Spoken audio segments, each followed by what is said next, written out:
Welcome to episode 15 of Riff and Chips. I'm your host, Phil Vernon, and today's guest is producer and mixer extraordinaire, Lewis Johns. Lewis' engineering and mixing is currently in hot demand within the UK scene, and with recent incredible sounding records for bands such as Rollo Tomassi, Employed to Serve, Pupil Slicer, Ithaca, and a whole host more under his belt, it's easy to understand why. Join us as we discuss what you can expect if you visit the Ranch Production House, tips for both bands entering the studio and budding engineers, and Banana Blossom as a fish alternative. Lou, welcome to Riff and Chips. Thanks for having me. No worries. So as usual, we always start by asking how our guests got into heavy music when they were younger. So what was your story in getting into heavy music and the heavy scene? Well, I mean, I got into music really, really early on because my parents were both musical. My dad was a guitarist, so that's probably the earliest kind of point. Maybe when I was like 10, 11, something like that, I started to notice what he was kind of listening to. Okay. And he was always like really into sort of guitar-based music, so like Hendrix, and he really liked like guitar-y people like Satriani and Steve Vai, but also like weirder shit like Frank Zappa and stuff. So yeah, I guess like that's the first time I kind of heard heavier music, you know, even compared to sort of what I do now. It's not really heavy at all, but that's when I kind of heard guitars for the first time and went, oh, this is pretty good. Yeah, it just sort of progressed from there really. I guess getting into heavy music probably happened around maybe when I was about 12, 13, I would have been like down the skate park or something, and someone would have been like, oh, have you heard this band, I don't know, Limp Bizkit or whoever? Yeah. And that was when I was like, oh, okay, music doesn't have to be wanky guitar stuff. It can be riffs, you know? Yeah. And that's when I sort of first realised there's a whole world of heavy music out there that I really wanted to explore. Yeah. So that's kind of when I got into it, really. What were the first sort of UK bands that grabbed your attention in regards to the heavier side of things? Well, it would have been like late 90s, early 2000s. So bands around that same sort of genre. So bands like Pitch Shifter. Yeah. I was really into a band called 1 Minute Silence. I don't know if you remember them. Yeah. Oh, yeah. In fact, I think that was the first like heavy gig I ever went to, was a 1 Minute Silence gig. And then obviously, you know, F109, loads of bands like that really, like back in the day. It sort of snowballed, and then I started to realise, the UK has a heavy scene. That's cool. And it's always very different to the American scene as well.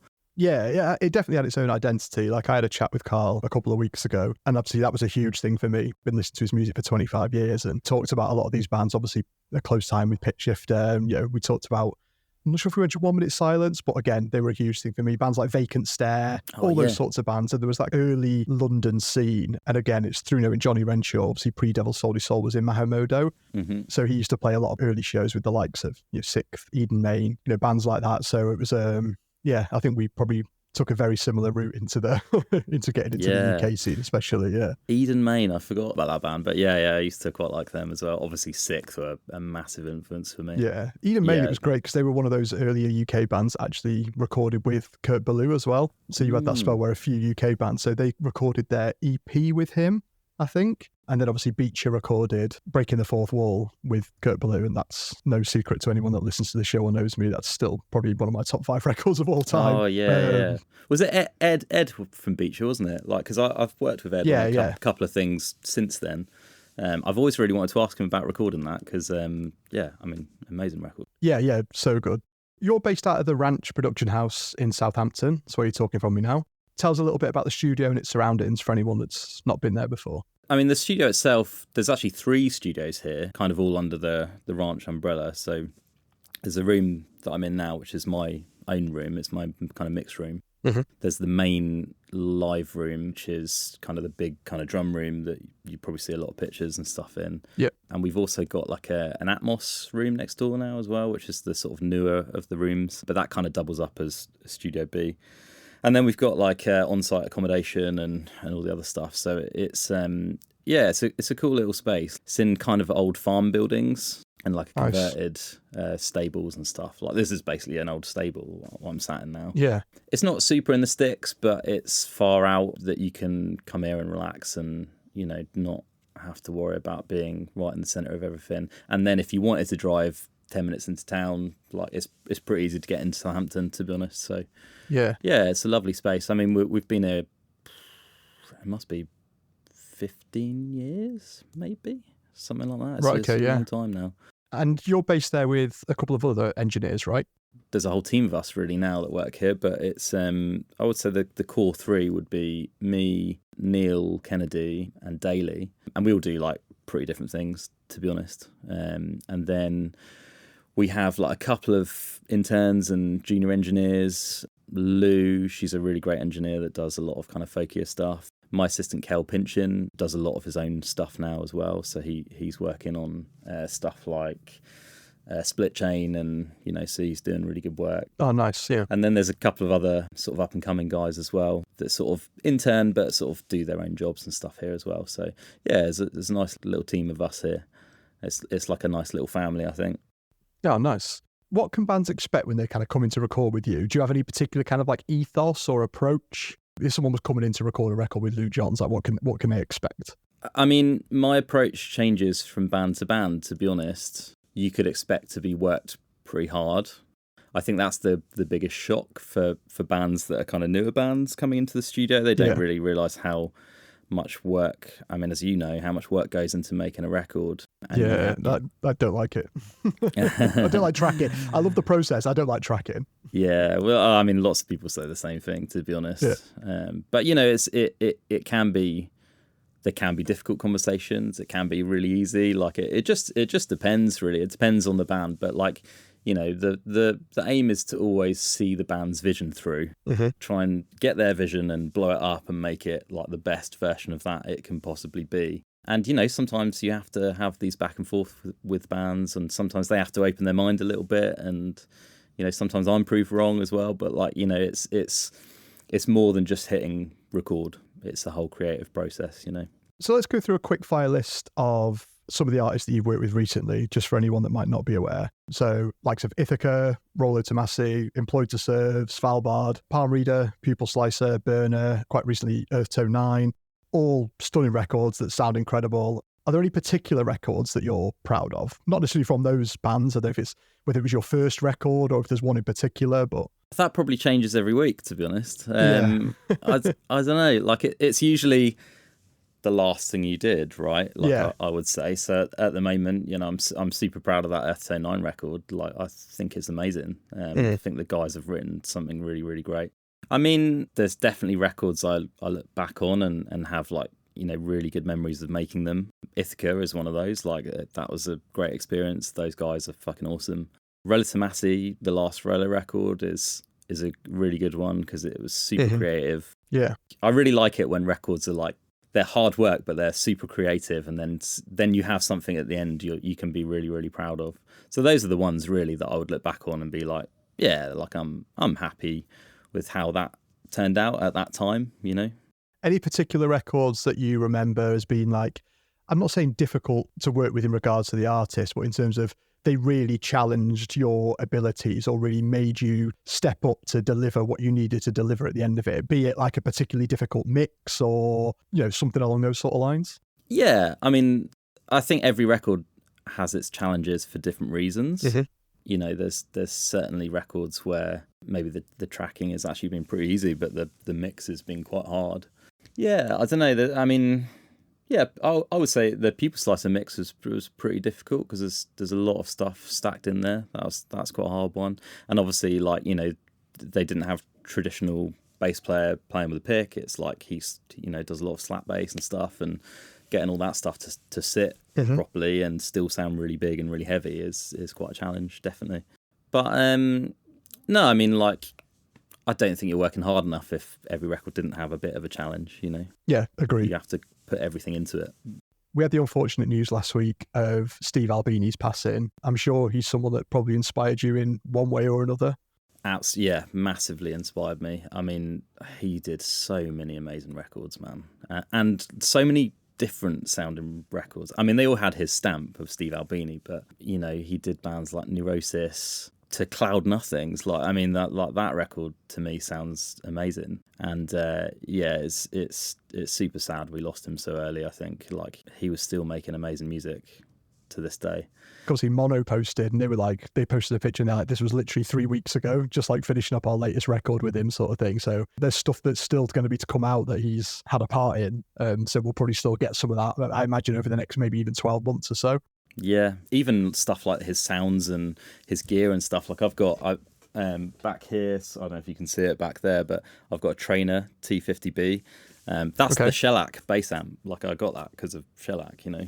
Yeah. Yeah, a massive influence on so many people, though, And it was really sad to see that he'd gone, but also seeing how many people that he'd influenced. Like so many people were like messaging me that I didn't think cared about music production, being like, oh, it's really sad to see, you know, Steve's gone. Yeah, I mean, I saw that Mono post as well. So yeah, I mean, I guess we'll get another Mono record soon, but yeah, quite sad. Yeah, it's really sad. But like, I agree with you, like the amount of people that I saw post, you know, I've not seen that about an artist or somebody of that kind of level passing for quite a while, you know, to see that influence on people. And like you say, people far and wide, people that are in bands, people that produce, but then just other people that are just music fans who listen to his records in, you know, all sorts of different guys. Like I said, I had metal fans, there was punk fans, there was every kind of corner of their album, you know, people coming out and being like, oh my God, like, you know, these are my favourite records of his. And it seems like everyone that was posting their 4 favourite records, it shows the strength of what he did and how much he did, that no one's 4 records were the same.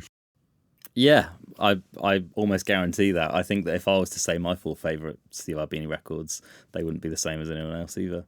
Outside of Steve Albini, I mean, I'm sure there's plenty, but any other particular kind of producers, engineers who were a big inspiration on you, either deciding to go into the field or just maybe shaped how you approach the way you work or the type of bands that you work with? Yeah, I mean, like my dad influenced me a lot, and he was an engineer. That's kind of how I got into. That's kind of how I got into it, really. Like, you know, I grew up with him having a studio in our loft, and he had a tape machine and console and all the other stuff. So from very early on, I was always very, very interested in how records were made. That's awesome. And then when I started kind of looking into the records that I thought sounded really good, I kept seeing Rich Costy's name pop up all the time. I'd say he's probably to this day, he's probably my biggest influence, because he can do a record with the Mars Volta, and he can do a record with Haim, and he can do a record with Fiona Apple and Deftones, and you know, he always just does his. He doesn't just do his thing. He like always does what's best for that band, and yeah, I think that's a real credit to his skill. Like, you know, he can make some amazing records in so many different genres. I know we just talked about Rich Costy there, but are there any other people out there that you're a particular fan of, you know, that are out there doing things at the moment? Oh, I mean, there's so many. I mean, that's kind of the beauty about music production nowadays. Like, there's so many people that are doing different things out there. Even at the ranch here, I mean, people like Neil. Neil's a great producer and engineer, as is Daly, and they both do completely different things. You know, Daly's amazing at punk rock, and there's obviously the classics. Nolly is a great engineer, and he's not just the metal guy that everyone thinks he is. Like, he's a brilliant engineer. Yeah. And yeah, so there's so many people out there just killing it now, I think.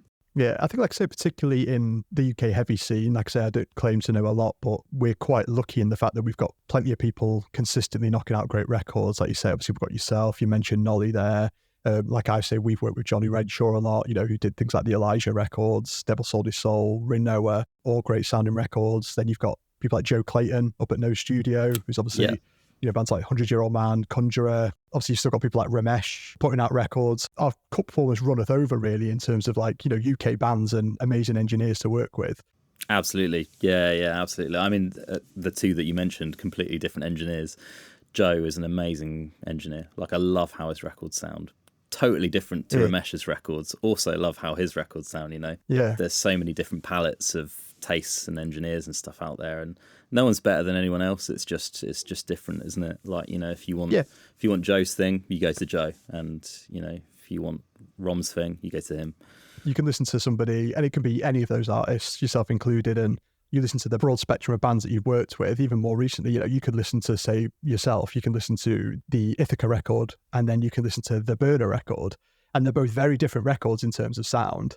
I was chatting to this when I said to Carl, when I first heard the first Earth Tone 9 single from the new record, Oceanic Drift, as soon as I heard it, I was like, I'm pretty sure that's Lou that's produced that. even though the records are different, you can sometimes tell. I guess if you've got a bit of an ear for it and you're used to listening to a lot of records, and musicians maybe listen out for it a little bit more, even though the records sound quite different, especially in terms of things like guitar tone, how the drums sound, personality does come through in it, and you can tell. It's a bit weird, really. It's like you listen to the Sylosis record that Ramesh produced. It sounds quite different to the other Sylosis records, and it doesn't sound worse or better. It just sounds different because it's a Ramesh record, and he did it the way that Ramesh does it. And obviously Josh chose to go to Ramesh for that record, and they got that record sounded out of it. And it sounds great. It sounds different to the rest, but it still sounds fucking great. Yeah, I mean, it's always going to go through that filter of whoever's engineering or mixing it, isn't it? Like, there's certain things that I like the way that drums sound in a certain way, and I like the way that guitars sound in a certain way. So I'm always going to have a scale of that, even if it's like a completely different band. Yeah. And, I always try and do what's best for that band at the end of the day, but it still does go through my filter of my ears. So yeah, I think that you can certainly tell that. I think I could, most of the engineers that I know in the UK, I could probably listen to stuff they've done and know it was them without being told, Bucket list artists to work with, I'm sure you've got plenty. Are there any in particular, if it was like, if you could just do one artist and walk away and be like, I'm done, anyone in particular that comes to mind? Yeah, I mean, I would love to work with a band called Mew. I don't know if you've ever listened to them. Yeah, definitely, yeah. Like, obviously not a heavy band at all, but like, I absolutely love their records, and I love how immersive they are, and the production's always absolutely amazing. I mean, Rich Costey did one of their records, and something like that for me would be really cool, because like you can tell they've gone into it and gone, let's just make something that is really different. Like, let's not bother making all the same guitar tones and drum tones that everyone does. Let's just make it on its own merit and make it, like its own thing. And I actually do think that's missing a little bit from modern records nowadays. Like, there's a part of my job that knows that I have to deliver something in a certain way, because that's kind of what the audience are expecting. But I do think we've lost a little bit of the individual stuff that made those records back then like really, really cool. I'm thinking of stuff like Songs for the Deaf, for instance, that Queens of the Stone Age record, like that. Yeah. When I listen to that drum sound, I know that it's that record straight away. It has such a signature sound to it. Yeah, it'd be cool to do more of that stuff, really. But I mean, it's kind of the world we live in at the moment, isn't it? Like, everything has to live up to a certain standard of sound, and So yeah, probably Mew. But I mean, there's plenty of things on my list that I'm trying to eventually tick off, but we'll see. We're going to go around two different approaches now for advice from yourself. So firstly, any advice to any budding producers, budding engineers that want to get into the career that you've been lucky enough to spend, like you say, the past 20 years of your life doing? Any tips on people who are just starting out, maybe what to concentrate on in the early years? Yeah, I mean, I always sort of say this to the interns and assistants here, like, just try and just learn all the shit that people like me don't want to do. Learn stuff like the drum editing, the vocal editing, the tuning, all of that stuff, because if you can show that you're like super handy to someone like me, you'll have work forever, and because there's plenty of people out there that don't want to sit and edit drums for a day, So I think that, if you're lucky enough to already be in a studio, great, like, carry on with that stuff. But like, if you're kind of up and coming or a budding engineer, just try and be friends with loads of different engineers and producers, and try and sit in, watch what they do. I mean, there's obviously plenty of stuff that exists now, because obviously YouTube exists, but just try and learn it in the real world. I think, there's plenty of ways to do it wrong. There's also plenty of ways to do it right. There's no right or wrong, really. But yeah, try and get in, like, and shadow with an engineer, and just learn all the shit that they don't want to do. It's weird because when you're an engineer and you do what you do, a lot of it's not like bands who maybe do press releases and advertise and have campaigns and stuff. Like, it's very much almost like word of mouth, and just your work being your your portfolio being your proof of concept, really, isn't it? Like, you're very much relying on people hearing that record and maybe looking at it and being like, oh, who produced this? Oh, this sounds great. And then maybe doing that 2 or 3 times and thinking, oh, actually, hang on, I really like this guy's production. And then when they come to maybe want to record their next record or they join a band, a lot of it's based on that, isn't it? So it's just kind of, I guess it's hard, like keeping that momentum up to, once you get to the point where you're in the position where you are, where you have a studio and you're looking to get people in rather than assisting another engineer, maybe. Getting bands through the door consistently is another step. And you got any really kind of like tips on that, or is it just ultimately be lucky enough to let your work do your talking, I suppose?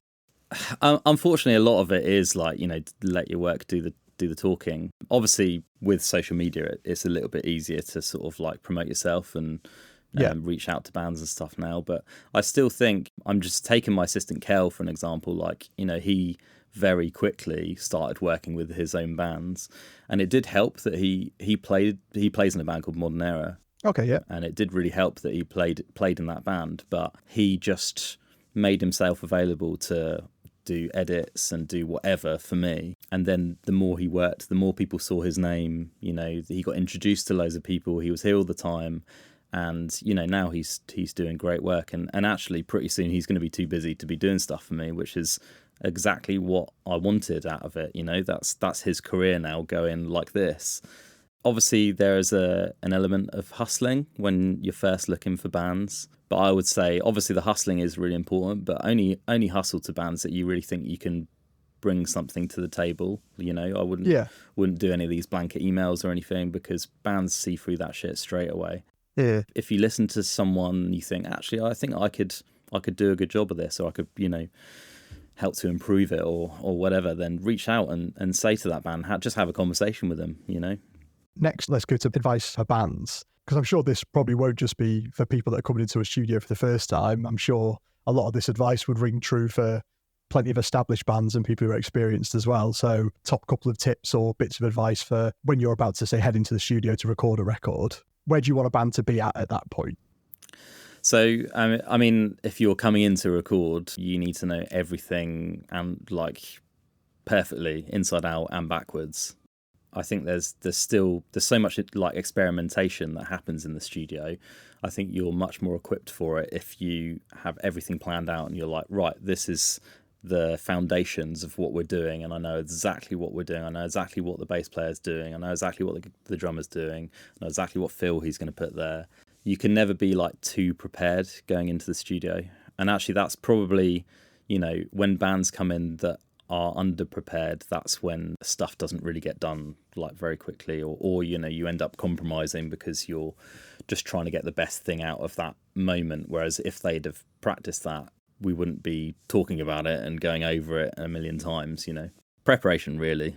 That would be my thing if anyone asked me, 100%. And I think you're right about not being too prepared. I've been into studios thinking, I've got this, I can play these riffs perfectly. I know exactly how these songs are going to go. We demo to a pretty high level because it's easy to do at home nowadays. And we really go into stuff and we think we've got everything covered. And there'll always be something where it's like, especially with a fresh ear of a producer, being like, that change there, you need something there to justify that section going on that long. And there's little things like that, like you say, you could add into the studio, but turning up with half-written songs and hoping that the inspiration comes there is not the way to do it. It's not kind of 70s California. That's it. I think vibe now where we can just kind of go in and vibe with it. It's a very, very different That's it. time. And also, like, nowadays there's a limited amount of time that you're spending on a record, right? Like, I mean, a month if you're lucky for an album. So, like, if you've only got that amount of time to do a record, then you can't be going, well, we're just going to wing it, You're not Metallica that spent 9 months doing the Black Album. Like, it's they could afford to have that time, so they could experiment. But like, I think nowadays with budgets nowadays and stuff like that, you got to be like ultra prepared going in. It's beneficial to the bands as well, because like you say, ultimately it's not only the quality of the product at the end of it, good takes, playing well, being well rehearsed, as well as being prepared in terms of your songwriting. It's the budget as well, isn't it? It hits the wallet. If you need to like, oh God, we didn't quite get that right, we're going to have to do another weekend or come in and do an extra few days to pick this up. All that kind of costs, doesn't it? So yeah, absolutely. Should we get down to some chippy chat? Hell yeah. That's so sick, that little bit. So what local chippy are you taking me to? So I'm going to take you to one in Bournemouth, where I live, called the Seabird. The Seabird. I think actually it's just called Seabird. And this is one that I actually found out fairly recently, because we haven't lived in Bournemouth that long, and we started trying to find like a good chippy. Yeah. And there's one on our road that we went to a couple of times, and I was like, this just isn't that good. It's not cutting it. Yeah, it just wasn't cutting it. And then we went to... a couple of weeks ago, I think it might have been 3 weeks ago or something, we went to a place called Chaplin's in Bournemouth, or in Boscombe, and over the road from Chaplin's there's this chip shop called Seabird, and there was like a big sign at the front that said like vegan fish and chips, and I'm vegan, so I was like, okay, oh, interesting. So we both went in there, and they had a massive vegan menu, and it was so good. Oh, that's awesome. So good. So yeah, we've been there a couple of times since then. Oh, there's nothing more satisfying than finding that chippy that's, you know, is just for you. Especially if you've been disappointed, you've moved somewhere new and you've tried a few and you're like a bit downtrodden. You're like, oh man, like I've just moved away from a really good chippy, and then you find one. It's a really satisfying thing. Yeah, and like, I mean, they obviously they did normal fish and chips and stuff in there as well, but like the vegan menu was massive. Like they had vegan calamari and stuff in there as well, which like I've not even tried yet. But yeah, it's really good. I think we've tried to taste most of it now, most of the vegan stuff. But the vegan fish is great. It's really, really good. Is it like a toefish that they do, or? No, it's banana blossom. Oh, okay. Yeah, so it kind of has the same texture, I guess, as fish. It has like that flaky thing. Yeah. Yeah, so good, man. And they serve it with this like vegan tartar sauce and stuff, and man. So they've really thought about all the little details and stuff. Yeah. Like thought about all of it. Yeah, it's great. Yeah, that's great. I mean, chatting to Dave from 100-Year-Old Man, his local chippy, because he's vegetarian, but he was saying like they specify like, yeah, they have separate gravies, like a veggie gravy and a thingy gravy, you know, to make sure that they just put that extra little bit of thought into like, so they're keeping the fryers separate and all that sort of stuff. It sounds like it should be something easy, but there'll be plenty of places out there that don't do it. I'm sure. Even places that claim to maybe do like a vegan thing, it'll be a kind of like, oh yeah, it still goes in the same oil as everything else. But... I mean, that is the risk you take being vegan, unfortunately. Like, is it fried in the same thing? Like, who knows? And like, they're the little compromises I think you kind of have to make if you want to enjoy like chips from a chip shop, like, you know. Yeah. But I'm pretty sure, because this place is so vegan friendly, I'm fairly sure everything's done separate. They even have like a little like vegan like kind of shelf when you walk in. It has like loads of like condiments and shit like that there. It's great. Yeah. Obviously over the past 10 years, I guess definitely the past kind of like, you know, 5 or 6 years, I think it's become much easier to be vegan now. It was that classic thing, isn't it? If you were, say, a vegetarian, if you went to a wedding, you knew exactly what you were going to get. You were going to get a caramelised onion and goat's cheese tart, or you were going to get a stuffed pepper. Like there was that kind of one dish that you would always get, and it's like, right, this is my option, or I'm just going to have chips here. But Wetherspoons has like a decent vegan menu now. Everyone's embraced it. You know, some people will probably be a bit like, oh, bloody hell, this and that. But it's like, I've never got why people shouldn't be allowed to eat or have the opportunity to eat what they want to eat. Gives people will moan about anything. I guess, I mean, people love to moan about everything, don't they? That's literally why. But yeah, no, it's great. I mean, it's been, I don't know, I've been vegan like maybe 6 years, and before that was like veggie for like 8. So a lot of my life I've not eaten meat, and to be honest, like, you know, since I became vegan, it's definitely been pretty easy. It was probably harder when I first turned vegetarian, like back in the day, finding good veggie food. But yeah, nowadays, like, everyone has a good vegan menu. Yeah, and the fact that you can just go into a Tesco Express or something and they've got things like Beyond Burgers and like, you know, even like the Richmond vegan sausages are amazing. Like, I love the Vivera like plant shawarma stuff that you can get. Like, that's fucking great. Yeah, me and my partner absolutely love that. She makes actually really good vegan kebabs for that stuff. Yeah, so good. We're at the Seabird in Bournemouth. Obviously, you're getting chips. What size are you ordering? What size portion?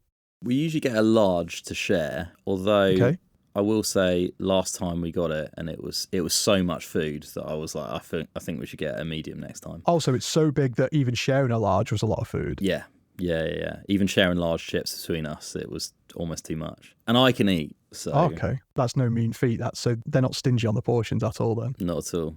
Oh, that's good to know. And what's your main accompaniment with that then? Is it the banana blossom fish normally? Yeah, so I usually get banana blossom fish from there. Before there, I would get like a pea fritter usually. All right, yeah. But no, since going to that one, I haven't actually got that because there's so much like good vegan options. I haven't felt like I needed some sort of protein from peas.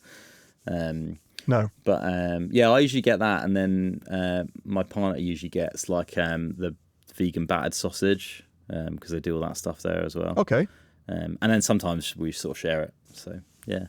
Are they kind of meat substitute sausages? So to look and taste, I assume, in the same way that we mentioned before, like the Richmond vegan sausages. Like, is it kind of like a normal chippy battered sausage, but it's just totally vegan? Yeah. Or is it like quite a different thing? Yeah. No, yeah, it's exactly that. I mean, I don't know what sausages they use, but yeah, it's just that they've obviously got like a vegan sausage and just battered it. Salt and vinegar? You having plenty of that? Oh yes, plenty of that. Do you specify? Do you say, can I have lots of salt and vinegar, or do you allow them to do their thing and add at home if you need to? We usually just allow them to do their thing, but they're pretty good with the amounts of salt and vinegar they give you. So yeah, we haven't had to add to it just yet, I don't think. If the portions are as big as they are, does that mean are they a bag chippy or are they a box chippy? We've had it in both, I think last time it was a box, and it was like a really long rectangular box.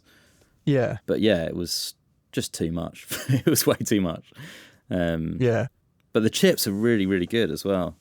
I was going to say, sometimes salt and vinegar in like a box chippy, you maybe don't get it as much because the act of wrapping a paper bag chippy kind of almost mixes it all in, whereas sometimes in a box, the top layer has loads on, but as you delve down, you lose a little bit. Yeah, I mean, they might do a little shake inside the box. I don't know. Wouldn't put it past them. If they were pros, yeah. Do you get any kind of like moisture with your chippy? Yeah, so like I absolutely love sauces in general, to be honest. Yeah. But yeah, they give you vegan tartare, and they usually give you way too much of it as well. So they make it up themselves, and they'll give you like 5 little pots of it. Okay. So that definitely on the banana blossom fish. And that's not like an extra. That just comes with. No, yeah, it just literally comes with it. Yeah, and they make it all just in house and stuff. So yeah, it's really, really good. And then we usually get curry sauce as well, just because I love chips and curry sauce. So yeah, we usually get a big curry sauce, but then I also add ketchup. So I don't know if that's mad, the sort of holy trifecta, but yeah. All sounds good to me. Curry sauce, can't go wrong. I'd be very intrigued by the vegan tartare. I was going to say curry sauce is probably pretty vegan most of the time anyway, isn't it? Like, unless, I can't imagine there's anything I mean, I'm sure they have a special one on the menu, but I can't think of things that would be in it that would mean it wouldn't be at least vegetarian. It's mostly those like katsu blocks, isn't it? That they make it from. Standard curry sauce is like a katsu-y curry, isn't it, really? Yeah, it is really, yeah. And yeah, most of that's very vegan. Did you get a can of pop at the chippy? I haven't actually. The last couple of times I've been there, but I do usually either get a ginger beer. Okay, nice. Or if they've got it, my preference is a cream soda. Oh, okay. Yeah. Most of the time they won't. Yeah, the kind of classics. Yeah. Yeah. A lot of the time they don't have that, but yeah, that would be my preference. You can always tell if something's like a kind of classic drink. If it has like there's obviously like Ben Shaw's, they're a bit more of a northern thing. But if they make it, there's usually a good sign it's a classic because they're kind of staples. Like you say, you've got ginger beer, probably cream soda, dandelion and burdock, maybe a traditional lemonade. If it kind of falls under that sort of category of something that they would make, then I always class it as like a kind of almost more like traditional sort of drink. Mm-hmm. So when you go into the chippy at Seabird, I assume you shout your order up as you go in. These banana blossoms aren't just sat in the counter. You have to wait for them to be fried. Yeah. Do you order anything to eat while you're waiting for your fish to be fried? A little starter? No. That is wild to me, to order something before ordering food. But maybe I'll give it a go. I might give it a go. Yeah. What would you order It's then? been a mix. Some people have been like, it's wild. I mean, a little sausage maybe. Okay. It all depends what's in the counter. So if I ring ahead, because sometimes, say if I'm out walking the dog and I don't want to be sat in the chippy with the dog for ages, I might bring it through and then it's normally ready when you get there. But if I'm walking in and ordering, I've got to wait 5-10 minutes for a fish to be fried. I'll have a look what's in the counter. And if there's like a little sausage or a fish cake or a fritter or something, I might order one just to wet my whistle while I'm waiting for my food. Maybe I'll try that. So you go into the chippy with your pooch. Do they ever give your dog like a free sausage? Because they used to in my old chippy. No. Yeah, no, he'd love that if I do order one. Like I say, I won't order a big jumbo. I'll just order one of the normal size sausages. Mm-hmm. But if I order one of them, I'll definitely break it off and share it with him. It's only fair. Yeah, nice. Yeah, I used to, like the old chippy, when I lived in Southampton, I would go into my local chippy and bring Olive, my pooch, in there. And they'd always be like, oh, Olive, and give her a sausage. And I started being like, can I have free food? Yeah. Well, the one nearest to me, so there's one kind of 5 minutes walk away and then there's one maybe 10 minutes walk away. The 10-minute walk one's a lot better. It's been going for like 80 years. It's so good. Oh, wow. Always queues out the door. I feel like they might offer, they never have done those, so maybe they won't. But the other one, the old guy that runs it, he's a bit miserable to be fair, and he just constantly moans about how the costs of potatoes have gone up and how he's making less money than he ever made. And he's like, are you trying to guilt me? And then he tries to like almost like hard sell you like a salesman into like adding more stuff and almost makes you feel guilty if you're just like, oh, just large cod and chips, please, mate. He's like, any curry sauce, peas, curry? I was like, oh, no, I'm all right thing. Do you want sausage on the side or do you want this? He's like trying to upsell you. I can't blame him. He's, running a business isn't easy, but... So you're peer pressured into buying more stuff. Yeah. Maybe he's heard the pod and he's like, look, I know you're the guy that orders the sausage to eat while you're waiting, so don't fob me off with a small order. Yeah, right. So for any bands, because you say the ranch has like residential, yeah? So bands can stay over there. There's like dorms and stuff. Mm-hmm. Any local chippies near to the ranch that if any bands that are staying could potentially visit that are worth a visit that you know of? Unfortunately, near the ranch, there's not good local chippies. No, there's like one of the sort of closer places to the ranch is like it's one of those places that's like a chip shop, but also a Chinese place. All right, yeah, like a Chinese chippy, yeah. Yeah, but like I don't think they do either of those well. Rather than concentrating on one or the other, they sort of do both. So we haven't got a lot of stuff around here anyway because it is kind of in the sticks, to be honest. So your best bet is to go into Southampton.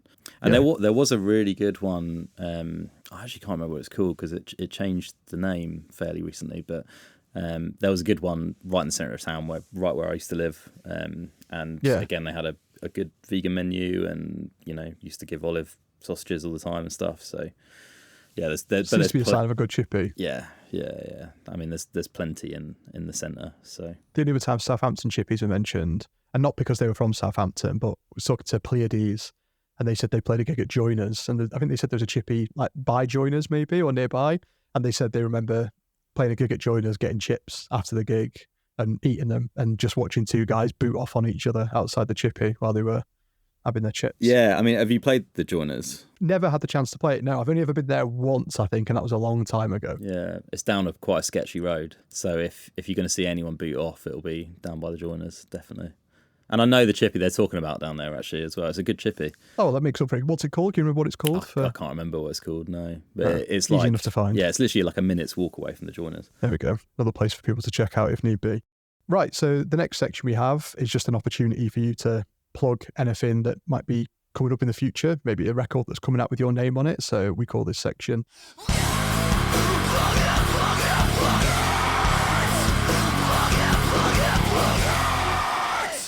Very good.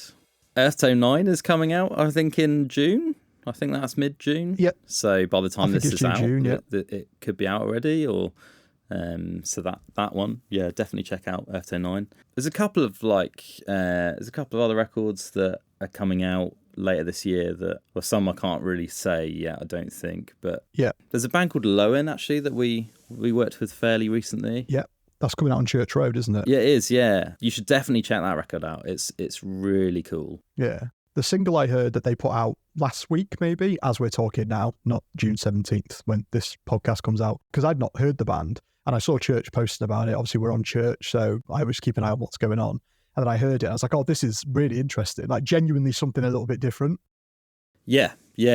Really different. Really, really different. But yeah, definitely check that record out. That's actually one that Kel ended up engineering most of it, and I just sort of did additional production and mixed it. But it's a really, really good record. What else? I mean, I'm going to promote my drum library with That Sound, because yes. Yeah, so that you can get that if you're a budding engineer and you want a new drum library. You can get that on Splice. It's called Modern Rock Drums. So if you just typed in Modern Rock Drums on Splice, it should come up. And yeah, a couple of other bits and bobs. There's some stuff that I'm really, really excited about coming out later in the year and early next year, because a lot of the stuff I would have just done, there's usually about a year's wait time until it's out. So I'll post about it probably on Instagram or something. So yeah, just keep an eye out. Yeah. Awesome. Well, thanks for that. I think we've covered everything that we normally cover. So again, Lou, thanks so much for your time. I'm particularly looking forward to hearing that Earthtone 9 record and obviously that Lowen record as well. So yeah, hopefully I'll catch up with you soon. Awesome. Thanks, Phil. That was producer Lou Johns. He took us to Seabird in Bournemouth and got a large chips to share and a banana blossom fish, although he is partial to a pea fritter. He'll have plenty of salt and vinegar and also plenty of sauce, with vegan tartare, curry sauce and ketchup all being in play. He'll wash it down with either a ginger beer or an ice cream soda. As always, I want to see your chippy teas too, so don't forget to tag us in any pics or let us know your favourite local chippy on socials using @RiffNChips. Thanks to Rob Collier for providing the dive bomb, Edgar Gibbs for the screams, and Ryan Westwood for the artwork. See you in a week's time for our next episode.